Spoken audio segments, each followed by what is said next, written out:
Good morning. Okay, so I want to show you something. I'm going to be building a kitchen for a client, and I have to make a jig so that I can drill all my base cabinets, all the gables, so I can put the drawer glides on, all the hinge positioning, and all the things that are necessary for that aspect of it.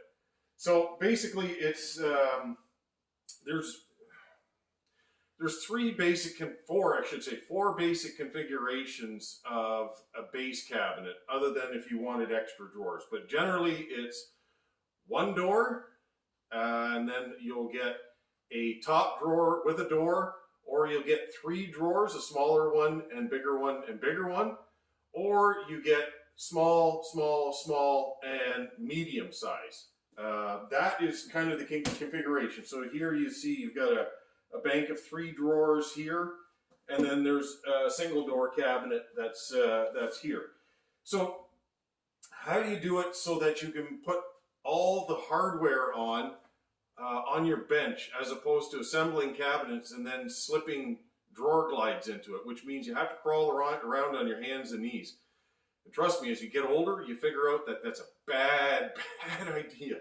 So I've come up with a way of making it simple. Like in CNC shops, this is how they do it. The CNC punches all the holes, and the assemblers put all the hardware in, and they assemble the cabinet, and all they do is slide the drawers in and clip the doors on. That's basically how you want to do it. But for me, I don't have a CNC. It's a long story, but I don't want one either. One-man shop, so it would never pay for itself. So I want to be able to make kitchen cabinets as easy as possible. So I've got a system of how I do this. So if I want to lay out something like this, like in this case, I've got custom drawer heights that I want because they only have two upper cabinets in this whole kitchen, and they're for display only. So all their plates and cups are all going in drawers. So the top drawers are going to be where they're going to put their coffee cups and anything in that height, and you need a specific height to be able to do that. So I'll show you what I've got for a layout. I'll show you the one jig I have for doing one type of cabinet size. I'll explain that to you, but I'm going to show you what I'm doing for the next one. So let me take you over there and show you this.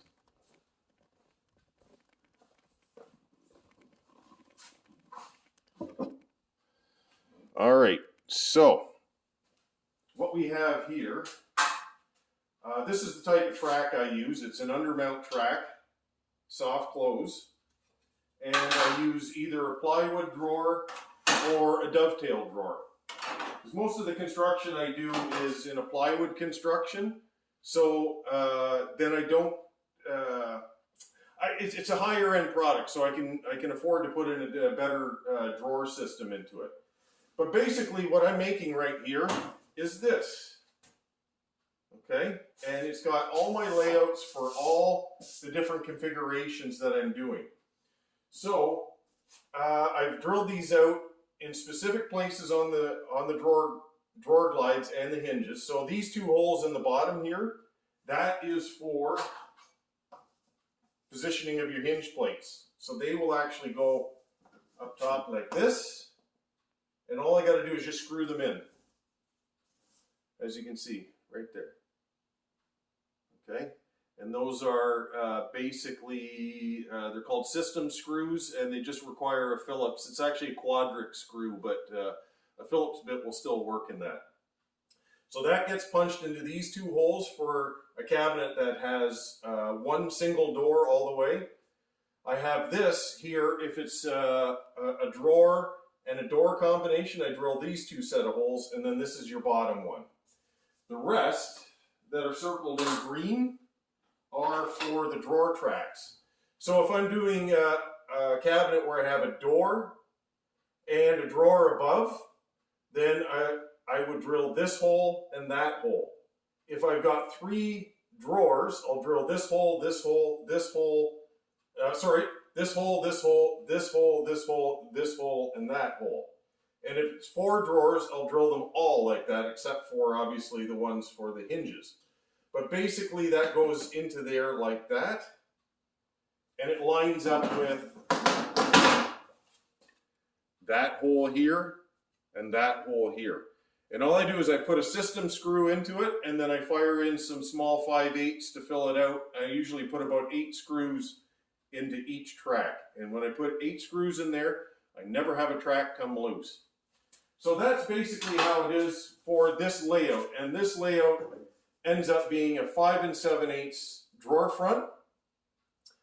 Just shy of 12 drawer front here. It's 11 15/16, and just shy of 12 here. So it's basically, I call it 12, 12, and 6. That's the easiest way. But you have to make your deductions for your space for in between your drawers and doors.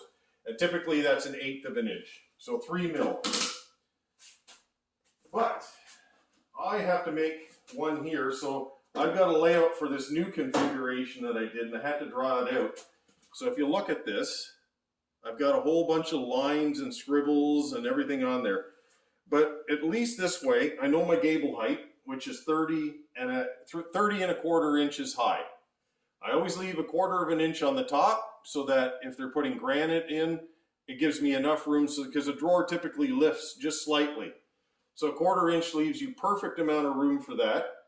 So my door, a standard height is 30 inches. I've got a 30 and a quarter inch gable, 30-inch door. But now I want basically 7-inch drawer fronts like this on a 4-drawer combination. So if it's 7, I always deduct 1/8 of an inch. So 6 7/8, 6 7/8, 6 7/8, and the last one is always going to end up being a whole number, 9. If I've got a drawer and a door combination, 6 7/8, an 1/8 of an inch space again, and like I said, whole number again on the bottom one, 23. A 3-drawer unit, 6 7/8, 10 7/8, because I'm doing a little bit of a smaller drawer here, and I want a bigger one at the bottom because if they're putting larger pots and pans, it allows for a bit more. So 6 7/8, 10 7/8, and then 12. Again, it's a whole number again. So that's how I lay out this one. But all I'm going to be doing is drawing that out onto this piece of 1/4 inch MDF here, and I'm going to be boring those holes exactly the same way as I did this one. So I stiffen up the front edge with a solid piece of wood here, and I run a groove into it. And all I do is slide the panel into that groove, and then it stiffens this whole thing up, and all I have to do is just slide it up against the gable, which I'll show you later. But that's basically how I make a jig. And when you do this, I can bore a gable in roughly about 30 seconds. If you run it on a CNC, it's going to take you probably about the same amount of time, if not more, because it's doing a single hole just as much as me, and I can move my drill just as fast as a CNC machine would. So by doing this, you can do the same quality of work that a CNC will, but you don't have to pay for one. Okay, and in a small shop like mine, it's indispensable. I've saved so much time doing it this way. It's the best way as opposed to crawling around on your hands and knees with little blocks or anything like that. It's simple because all base cabinets in a kitchen are generally a set height because of appliances, and it's just a matter of changing your configuration to the way that you want it. And once you've done that, you make a jig, you are good to go. Anyways, I'm going to make this other jig. I'll show you how I'm doing that as I do the layout for it. But I basically lay this out and I'll show you what I've done. So here we got that piece of wood. I made this here, and all it is, it's an 1 1/8 piece of solid wood, just some leftover that I ran over the joiner and planer. Ran a 1/4 inch groove so it will slide into this about 1/4 of an inch deep. And basically all I'm going to do, put a little bit of glue on each side and slide that in, and it'll be fixed permanent now, like that. So that will go on there. That will be the reference point on the front edge of your gables. There we go. Okay. So when I slide this over a gable, it basically butts in against that point, and that's the front. So I always do my hinge holes first. So I want to be able to figure out where to get my bottom hinge, mid hinge, and then top hinge. So what I've done is I've made a jig here, and this is the configuration. I have 3 inches from the bottom. Right here is the center line of my bottom hinge. And it's 37 millimeters to the center line of your hinge holes. And it's 32 millimeters in between to be able to put those system screws in. So basically you can work this any way you want, but these are the most important right here is 37 millimeters out from the front edge and 32 millimeters in between. How high you want it is fine. I leave a nominal number of 3 just because it's easy to remember. So it's 3 inches here, 3 inches from the top door, and all I do is just line it up. So all I've done here is I just put this on the gable right here and drill a 3/8 hole. And the reason I'm using a 3/8 hole is this is the bit that I use for drilling all the system holes. That's 5 millimeters there, which is the size of those system screws. That's what they use. But this diameter right here, that is 3/8. So this fits perfectly into this hole like that. Okay, so that is why I'm doing it this way.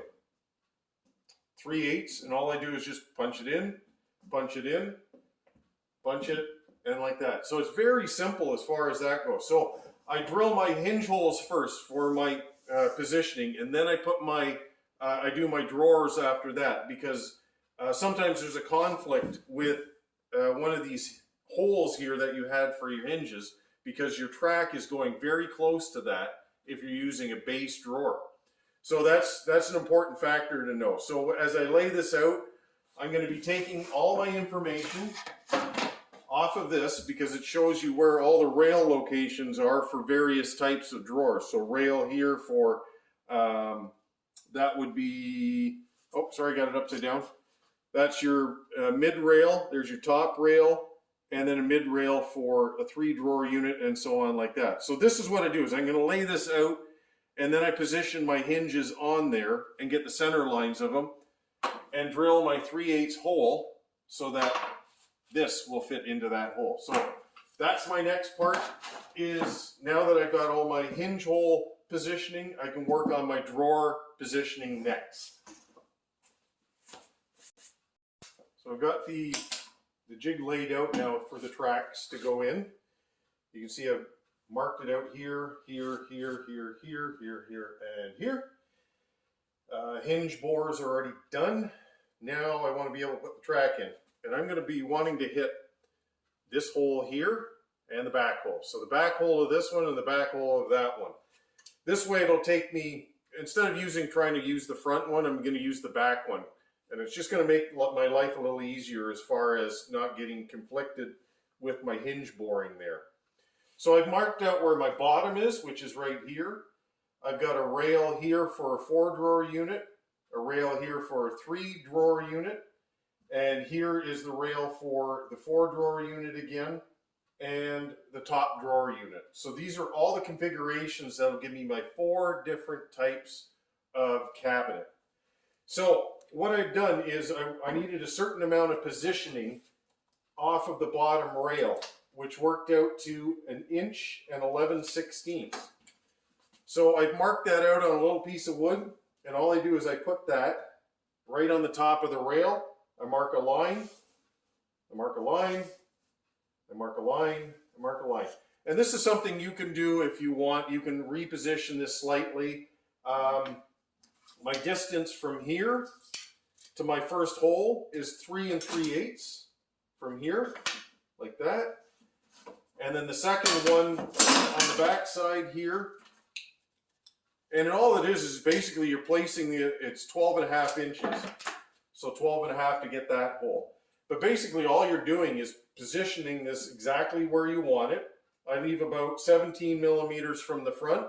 So I put that at 17. Lay it on where my rail is.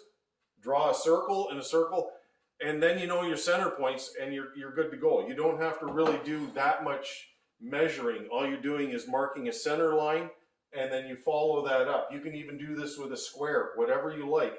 But I positioned it out that way. So now all I have to do is drill this out, and I've got all my positioning for everything. And I'm going to drill a gable, and I'm going to show you how easy this is to actually function.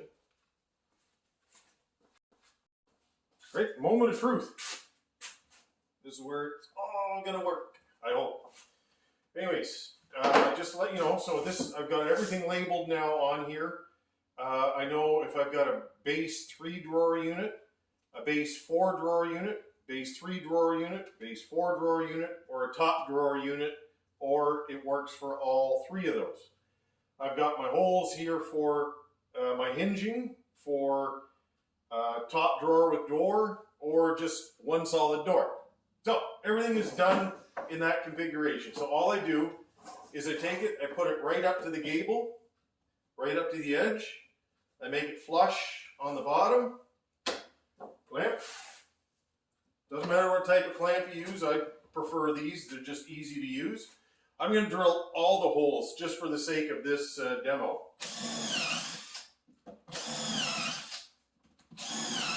So again, I'm using a centering bit like this. Now it does get a little bit clogged up in here with a little bit of debris, so you have to clean it every once in a while.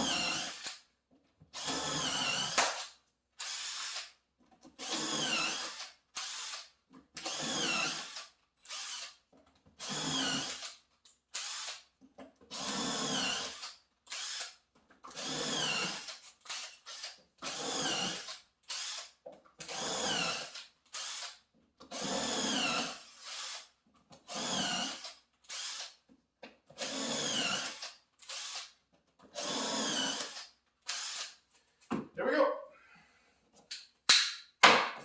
All done. And as you can see, I did it both sides. Okay, because you got left and right gables, of course.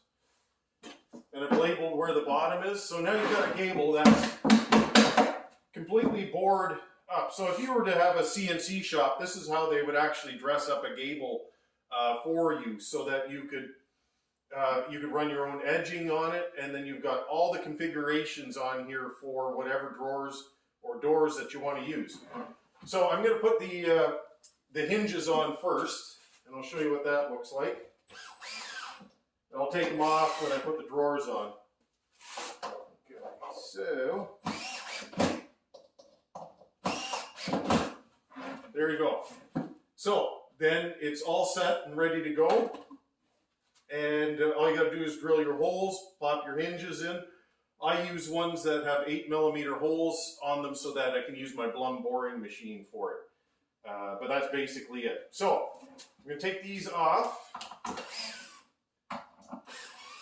Put the tracks on.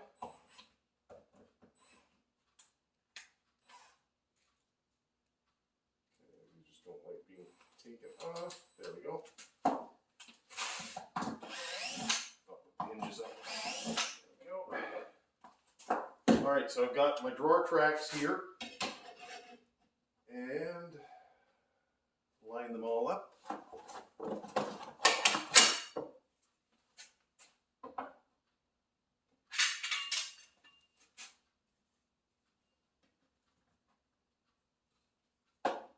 Okay, so this is a base 4-drawer configuration that I'm doing right now.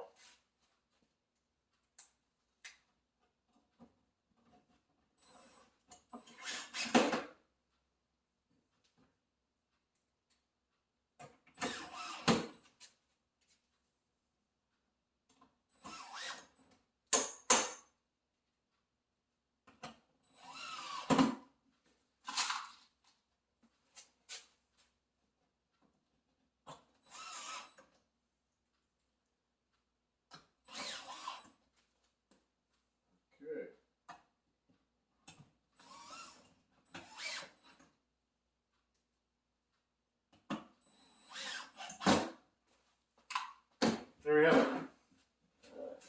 So there's your drawer pack all put together, and then all I got to do is wherever I need a rail, And in plywood, when you're doing a plywood cabinet, sometimes the plywood is a little bit warped. So I like putting rails in between. The other thing is that I don't have a gap line in the where you see the drawer or the door. So I always like putting one in, and you can use pocket holes, whatever you like that. And all I do is I just put it to the underside of the track, and then there's no additional measuring or anything like that. It just goes up underneath the track, and my rail will be the same as what my rails at the top or my bottom will be. So it's so simple to do. And then I put a back in there. Sometimes you need a spacer, but not very often. And this is it. As simple as you can make it. You can do it the same, almost at the same speed as the CNC will do. And you can do it in a small shop. It's so easy to do. And but if you're doing it the way where you would make a cabinet and try to fit all your drawers in it, give this a try. You will never, ever, ever go back to the other way. So this is how I do it. You might do it another way, but give it a try. I think you'll actually, it's worth making a few of these jigs for different configurations that you use. And so now this one will be set for this type of application if somebody wants drawers that can accommodate coffee cups or anything bigger. So that's the simplest way. I've got another jig for doing vanities at a certain height, and it works the same way as that.